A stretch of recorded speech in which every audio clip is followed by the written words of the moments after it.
to start, I should tell you a bit about the Thermohaline circulation, right? So the Thermohaline circulation is a big ocean current. Oceans are big, and this is the biggest current of them all. For a lot of people, it sort of starts here, where water is taken from the Caribbean, follows the Gulf Stream, and then the North Atlantic current to near Greenland. Because this water is warmer than its surroundings, it evaporates more and it becomes more saline and therefore heavier. And then what happens near Greenland is that it sinks to the bottom of the ocean. Of course, it doesn't stop there. Then the water gets sort of like transported across the bottom of the ocean to two upwelling zones in the Pacific Ocean, in the Indian Ocean, and in the Pacific Ocean. And then the water starts flowing along the surface again. There's another deep water formation zone near Antarctica. Now, why is this important? What does this current do? Essentially, it picks up energy in the tropics and it brings it to Western Europe. And the result, this is the annual mean temperature averaged across the years. What you see is that Western Europe is much warmer than you would expect if you just look at where it is geographically. Right? There's a lot of energy taken from the tropics and dumped in Europe, and that is why it is relatively warm and relatively pleasant around here. Right? So the Thermohaline circulation is important to us. It is also not necessarily robust, and some people would say it's fragile. This is a geological reconstruction. Geologists, for some reason, think that time runs from right to left rather than from left to right. So this is the deep past. We're coming out of the Ice Age. We see a general warming. I should point at the pink graph. And then all of a sudden, about 13,000 years ago, there was this very drastic cooling. And this is the temperature in Greenland. And then about 1,500 years later, there was a very rapid warming. This event is known as the Younger Dryas event. And people think that this was caused by a shutdown of the Thermohaline circulation. And the mechanism was something as follows. You start 14,000 years ago. A lot of the big ice sheets are still there. The Laurentide is actually melting at this moment, and a Great Lake is forming. And with Great Lake, I don't mean the small puddles that we now call the Great Lakes, but I mean the Great Lake was forming to the south. And that water couldn't go anywhere. And it was just accumulating and accumulating and accumulating. The ice sheets kept melting, the lake kept getting bigger, and then at some point the ice sheets broke into two. And at that point Hudson Bay was formed, and all the water was discharged through this gap in the ice into the North Atlantic, through what we now call the Labrador Strait, and all this fresh water was dumped in the North Atlantic, and that implied that the water in the North Atlantic wasn't as salty anymore as it used to be, and therefore not as heavy anymore, and the deep water formation near Greenland stopped. And at that point the Gulf Stream stopped, the North Atlantic current stopped, and the transport of energy from the tropics and the subtropics to Europe came to an abrupt end. And that is the mechanism that people think explained the Younger Dryas event that you see here. Obviously, this is not going to happen today or this century or this millennium because we don't have the big ice sheets, right? What we do have is anthropogenic climate change. And there's two relevant mechanisms here. One is that the climate models basically agree if you put more CO2 in the atmosphere, then the rains will shift towards the poles. And that is what you see illustrated in this graph where blue means wet, or wetter rather than it is today. And if you have more rainfall over the North Atlantic, you would dilute the salt that drives the thermohaline circulation. And the other thing that people are worried about is the melting of the Greenland ice sheet, which is another great source of fresh water that could be dumped in the North Atlantic. So some people are worried about a new shutdown, or perhaps more realistically, a slowdown of the thermohaline circulation. The implication of that is cooling over Europe. We know the consequences of that. Most of us have seen the day after tomorrow, cooling and quite drastic cooling. It is a bit ironic that sort of the blockbuster movie about climate change depicts a cooling scenario rather than a warming scenario. But Emmerich is certainly not the only one who thinks that. When Disney, the other Disney, needs a disaster to befall Arendelle, right? It is frozen. When C.S. Lewis needs an antagonist in Narnia, he invents the White Witch. When Robert Rankin needs an antagonist who hides himself, who is not taken seriously by the population, is not recognized as an antagonist, he creates an internal summer over Brentford. And even if you go back further in time, in Dante's Inferno, the ninth circle of hell is not hot, but it's frozen salt. And here you see the devil frozen in ice. If you look at how we used to teach history, then we talk about the medieval warm period as a time of prosperity in Europe. We talk about the Roman climate optimum as a time of prosperity, and the Dark Ages were a time of cold. And we also talk about the Holocene climate optimum when human civilization got started. All of which suggests that we fear the cold, right? Which is not at all surprising given that, sort of evolutionarily, we grew up on the African savanna, right? Where it was much warmer than it is in Europe. This is also sort of borne out by more serious studies that you may appreciate better. I've shown this graph before to this audience. In the blue dots, you're looking at the 26 or so estimates of what would climate change do to human welfare. And the way to read this graph is as follows, that on this axis we have scenarios of climate change. Here sort of indexed on the global mean surface air temperature. And the further we go to, for you, the right, the warmer it gets. There's one study that looks at cooling. So that's the horizontal axis. The vertical axis looks at the welfare equivalent income change. This axis here. And the way to read these dots is as follows, that if the world were to warm by 2.5 degrees, and nothing else would change, then the average person on the planet would feel as if she had lost 1.3% of her income. That is how to read this graph. The blue dots, as I said, are the 26 or so primary estimates, and then the red curve is something that I fitted through it by linear, or a piecewise linear curve seems to be the best fit, at least among the fits that I could, among the specifications that I could fit. So that is sort of confirms the sort of literary story that I gave you, that a little bit of warming isn't too bad, and given where we are, cooling may be more serious than warming. This is for the global average, not particularly relevant. This is another graph that I've shown already.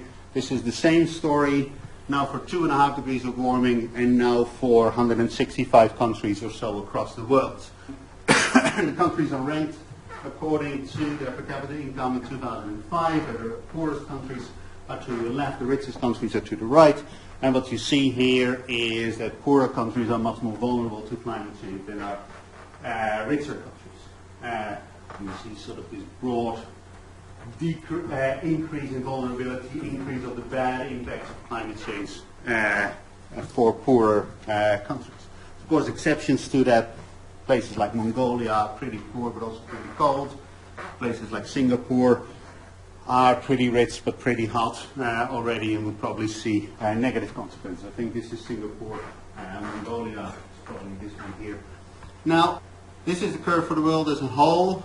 This is sort of the anchor point for all the countries in the world. What we can also do, and I won't show you the result, is fit the same function for each individual country. And that is what we've done. The average of the sort of turning point is not 1.1 as it is in the global graph, but if you take the average of the countries, and of course things are weighted differently, it's only 0.3, but with a range of -3 Celsius relative to today, relative to pre-industrial, to +7. So there's some countries, Canada, Finland, that actually would like to see a whole lot of warming before impacts at the margin turn negative. Other countries would actually like to see a cooler planet, if at all possible, because they tend to be somewhere in the tropics already, right? So that is that, and then the slopes between the countries also vary quite substantially. What we see here is a fairly gentle slope of about 2% per degree Celsius. We actually, if you do this for individual countries, some countries are just flat, and other countries actually have very steep slopes, which suggests that perhaps we should start using shrinkage estimators. We haven't quite gotten there. So that is one of the inputs that we have in there. We have an impact function that is shaped like this for every individual country, and then we also have the climate scenarios. And those climate scenarios are fake. So people research the climate using so-called coupled atmosphere-ocean general circulation models. It's quite a mouthful. And these models have all the physics and all the dynamics supposedly in them. And most of these models, because of the mechanisms that I sketched earlier, sort of suggest that the Thermohaline circulation would slow down ever so slightly because of the internal mechanisms in the model. But people have also wondered, can we get the model to actually shut down the Thermohaline circulation more drastically? And what would be the consequences of that? It's sort of a classic if-then scenario. And the way they've implemented this is for so-called hosing scenarios. And really what they do is, it's almost as if a Death Star appears in the skies and starts spouting water down. And the only thing that is not true about what I just said is the Death Star, right? They just have a big water hose dumping water in the North Atlantic, and the water comes from outer space, essentially, right? So that is what they've done, and there's a whole bunch of models that have done that. We're going to look at 4 results. We have 3 climate models that we use, and one of the climate models uses 2 scenarios. So the climate models are the Institut Pierre-Simon Laplace climate model, that's in Paris, as you may have guessed, the Bergen climate model, that's Thorfin's place, and then the Hadley climate model in Exeter. 3 of the models ran a scenario where they dumped 1/10 of a sphere droop of water. For those of you who don't know what a sphere droop is, that's 1,000,000 cubic meters per second. It's a big hose. And then the Hadley model ran 2 scenarios, one with 1/10 of a sphere droop and one with 3/10 of a sphere droop. And the results are displayed here. We aggregated this to the countries that we have. And what you see on this, so these are countries not indexed, except that we go from large effects to small effects. And then on this axis we're looking at the cooling induced in those countries. And if you just dump 1/10 of a sphere droop, you actually see that the effects are more or less limited to 1 degree of cooling. That's sort of the maximum that you would see. And if you start dumping 0.3 sphere droop into the ocean, then actually you can see very substantial cooling in some places. I believe this is Iceland and this is Ireland. The Atlantic is the most affected by this, right? Does it matter where it's dumped? I mean, this is dumped. Yeah, this is dumped in the North Atlantic, very near Greenland. Yes. So, the models agree on the rank country by effect? Oh, absolutely not. So, okay, so if you label them, you could have one model showing Ireland somewhere here. No, they're ranked on the average. But if we, so it's always the same country on top of each other, right? And then these are comparable scenarios, and what you would see for this country, and I don't know its name, is that two models say cooling, one model says warming. And the warming comes because the thermohaline circulation does not create energy, it transports energy, right? So if it shuts down, Europe gets cooler, but the Caribbean gets warmer, right? So that explains some of the stuff that is going on here, right? So this is the input that we stick in, and then the question is, what will this do? And everything depends on the shape of your impact function. It's more or less assumed, and of course the cooling induced by thermohaline circulation slowdown versus the warming that is the background that drove the whole thing. So to return to our impact function, if we are in sort of the green scenario, the starting point is 0.8 degrees of warming. That's what we've seen over the last century. Climate change pushes you up by 6 degrees. It's sort of at the top end of the climate scenarios, but the thermohaline circulation slowdown pushes you down by 1 degree. Then, of course, what happens to your impact is positive, right? Because that 6 degrees of warming is quite disastrous. But now instead of 6 degrees of warming, you can only 5 degrees of warming, and you actually get a big welfare gain, right? Whereas you may also be in a situation that climate change is actually fairly modest, the thermohaline circulation reaction is quite strong, and in that case, you're actually pushed down to a quite severe welfare. Right, so the mechanism is, I think, quite clear, right? Everything depends on the background warming, the effect of the thermohaline circulation, and of course where your starting point is on this graph and the shape of it. Right? And what you would expect is a mixed bag of results, and that is exactly what we see. Bring this a little bit closer to home. If you believe the happy center results, then if the shutdown of the thermohaline circulation would bring in the year 2100 the climate of the UK back to where it is today. So some people may say that's zero welfare effect, right? We just returned to where we were. Other people were quite looking forward to a better climate, and now all of a sudden we're pushed back into bad old England, right? Depends a bit on your perspective, and of course also how you phrase welfare. But for all countries in the world, you would expect a mixed bag of results. And that is what we see here. This is if the background warming is 3 degrees, globally average, and of course for different countries it's different. And what you see, and the zero line here, that for most countries the effect of the thermohaline circulation is actually fairly small, a few percent of GDP, right? And this is by the end of the century, right? So this is not a large number. But most countries it's actually positive. For the reasons that I outlined, that sort of a shutdown of the thermohaline circulation means a slowdown of warming. And if you believe that warming is bad, a slowdown of warming is good. And that is why most of these numbers are positive. Of course, they're more pronounced if we drop 0.3 sphere in the ocean rather than 0.1. This is for 6 degrees of warming. Don't quite understand what is going on here. You see the same pattern that most countries would see positive impacts of the thermohaline circulation showdown. A few would see negative impacts. Most countries would actually see fairly modest impacts. So that's all I had to say. Warming is bad, cooling may be worse. The cooling due to a shutdown or a slowdown of the thermohaline circulation, if we believe the climate models, is modest relative to the warming that would induce that. And therefore, the implications of a shutdown of the thermohaline circulation is slower warming. It's not cooling as you sort of saw in the day after tomorrow, it's slower warming.